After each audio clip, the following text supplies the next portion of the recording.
Sitting in his backyard, surrounded by solitude, is Paul McCartney, now a legend with silver hair and beautiful eyes that have witnessed the rise and fall of entire generations. His guitar is now peacefully held by the same hands that previously created tunes that defined music humanity. Everything changed because of the Beatles. They made history out of youthful dreams. They created the modern concept of celebrity in music. However, Paul takes even his closest pals by surprise on this calm afternoon.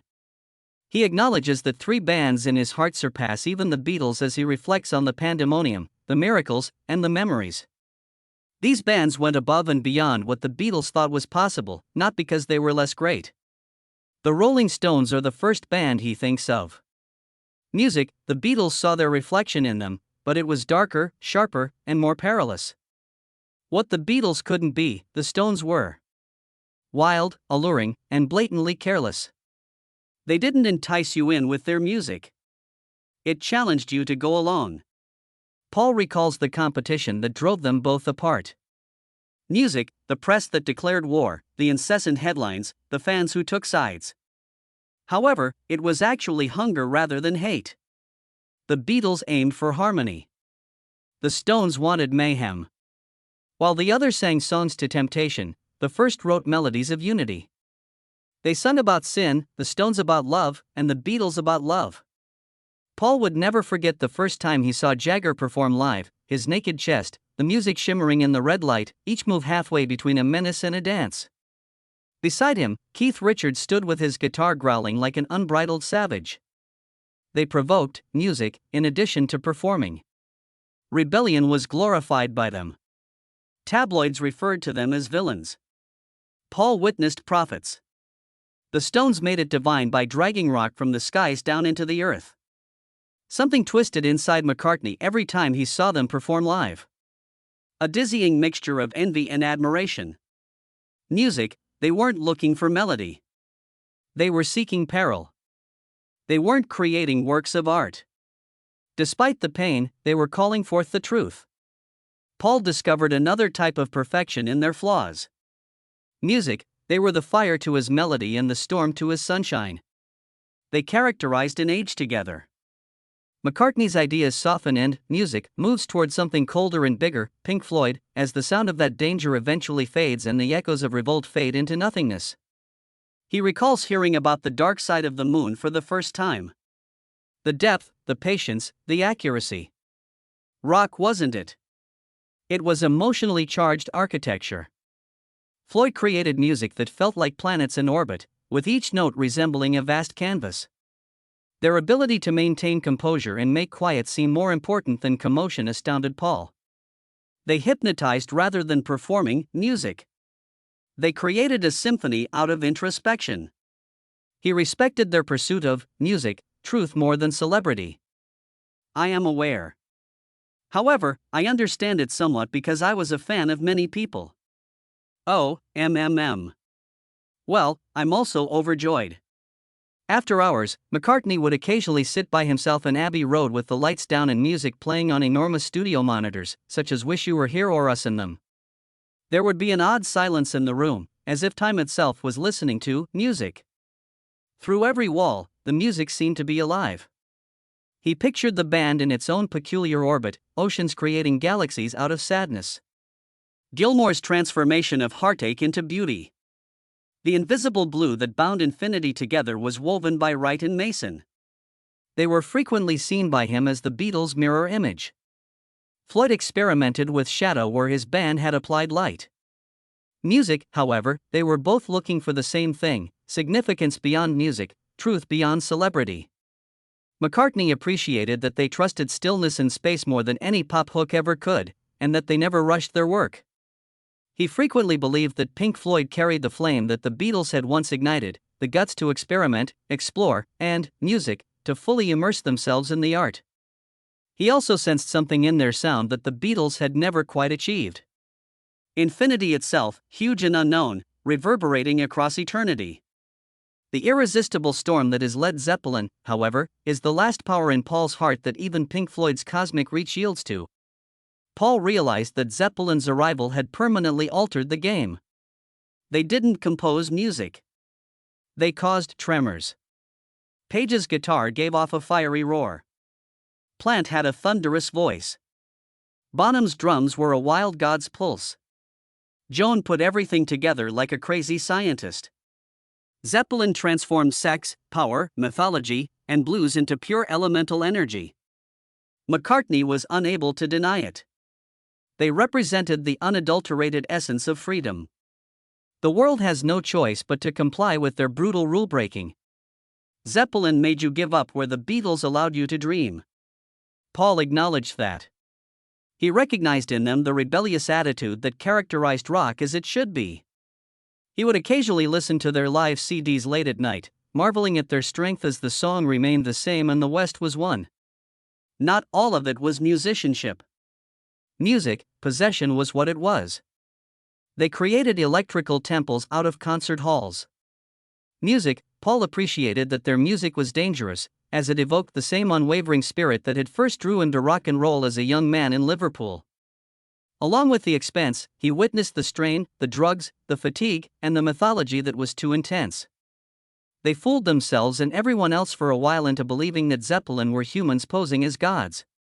Paul considered Bonham's passing to be a personal injury.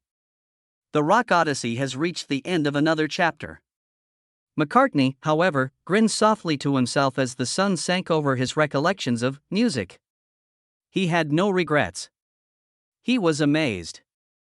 I'm proud that his band allowed these giants to pass through. It was erected by the Beatles. Music, it became a kingdom of thunder and dreams thanks to Pink Floyd, Zeppelin, and the Stones. However, as his memories fade, two other names, music bands that influenced him long before the world dubbed him a Beatle, resonate in his mind. From across the seas comes the first glimmer of that recollection. Beach Boys. It's like opening a secret portal to relive that first music. Listen to Pet Sounds. The needle landed on the vinyl while he was seated in the studio under the gentle glow of equipment lights.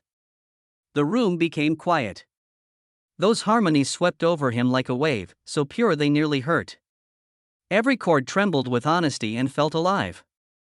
In each detail, in each modulation, in each string whisper, he sensed Brian Wilson's obsession. Success wasn't the goal. It has to do with transcendence, emotion, and completeness. Paul recalls how it transformed him. Pet Sounds overshadowed the rules of pop up until that point, which included verse, chorus, and music, verse. Heartache had become architecture thanks to the Beach Boys. Not all of it was music. It was a sunshine-clad confession, music.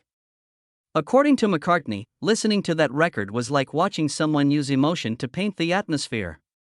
Pop music could coexist with classical music, he realized, and simplicity might conceal divine richness. That album continued to reverberate in his mind as he subsequently entered Abbey Road, and Sgt. Pepper was born not as mimicry, but music as dialogue, a transatlantic dreamer's discourse. The Beach Boys weren't competitors to Paul. They were instructors, poets of sound, who had taught him that the only thing worth pursuing was beauty. His thoughts then moved closer to his hometown, to a band that embodied revolt over the ensuing decade of music. Who? They were brave, loud, theatrical, and unvarnished. Pete Townshend was more than a guitarist. Music, he went after it. A war against conformity is declared with every windmill strike. Roger Daltrey's voice raged like an unquenchable hurricane. Music. Keith Moon's drumming, on the other hand, transformed rhythm into chaos, beauty, and terror all at once. The Who did not perform as musicians. They were dynamic revolutionaries. Every broken instrument and every yelled line was a protest against music, domination, monotony, and quiet. Before the last collision, McCartney recalls observing Townshend raise his arm high while standing backstage. Time stood still for a second. It seemed as though the sound explosion was a protest against death itself. Music, they gave the sense that loudness was required and damage was sacrosanct. However, beneath the carnage, there was more. The one who made anger meaningful. They demonstrated how sorrow could be art, how rage could be truth, and how chaos, or song, could move mountains when it was created with sincerity. According to Gilmour, they served as the final link between the naivete of music from the 1960s and the shattered genius of what followed. Paul recognizes that the Beach Boys and The Who are intricately linked to the same historical fabric that the Beatles contributed to. When the brightness of the 1960s started to wane, these people, friends, competitors in music, and dreamers, kept rock alive. They demonstrated that the purpose of music was never to be static. It was supposed to change, blow up, and raise all kinds of questions. He reclines in his chair while the evening wind rustles the foliage. Music, he realizes then that greatness isn't about being the first. It has to do with eternality. An era was born because of the Beatles. However, these bands, the Untamed, Courageous, and Unshattered, made sure it never perished. McCartney observes the final rays of daylight, music, slipping through the woods as evening deepens, shows her. Their branches gently swinging in time with a tune he once wrote but can't quite recall. The garden hums with the faint murmur of life, the same hum that existed before his first chord was ever played and has always existed between music silences. In the flutter of leaves, he hears the ghosts of past harmonies, notes that once rocked the globe but are now whispering quietly to no one in mind. All of it, fame, rivalry, love, loss, feels like a tempest that has passed, leaving only serene waters and a golden horizon in its wake. He remembers George, John, and all the turmoil, hilarity, and brilliance that characterized those studio evenings.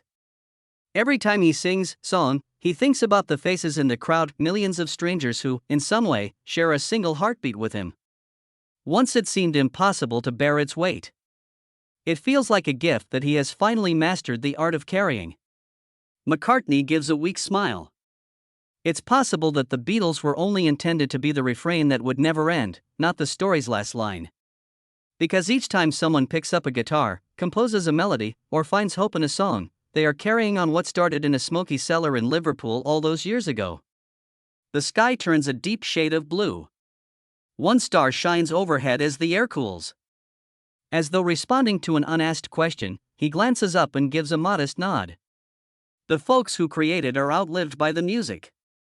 The chords are always playing. All they do is switch hands. Paul McCartney shuts his eyes as the final note of the evening fades. The environment seems to be breathing in unison with him. A soft beat that expresses the reality he's always understood. Music is eternal. To survive, it merely searches fresh hearts.